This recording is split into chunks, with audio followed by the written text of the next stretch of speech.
I think basketball then helped me find a place to exert all that energy that I was experiencing because obviously you can't go buck wild in the synagogue or the church or the mosque. Not socially appropriate. Right, exactly. So because you're a pretty, I mean, you joke around with me, but you seem pretty reserved based on your upbringing. So you're saying basketball would you have some flair to your game? Was that release.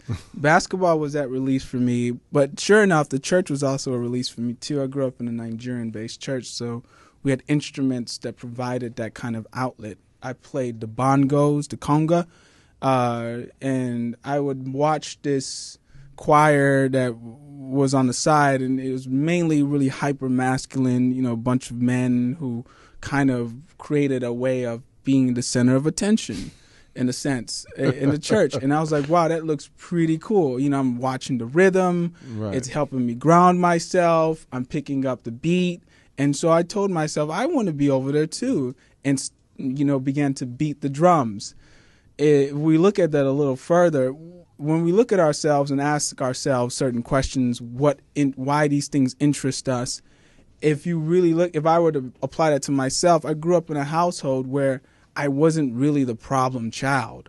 I wasn't the person who had the most difficulty. So because of that, I was kind of left to figure out things on my own. So there was no attention focused on myself. So in ways, I needed a place to find, how now to get someone to pay attention to me. And sure enough, I was paying attention to this conga, to this choir in the church. Because when you say that, right, when you say like, oh, way to be a center of attention, I immediately go like, oh, well, it's not good to be center of attention. But the truth is, we crave that. We all need attention. We crave that, right? So seeing that in a way that's culturally and in a community that is respected, where it's like, yeah, that's the generator of energy in the synagogue or church. That they're the ones creating the harmony, the rhythm.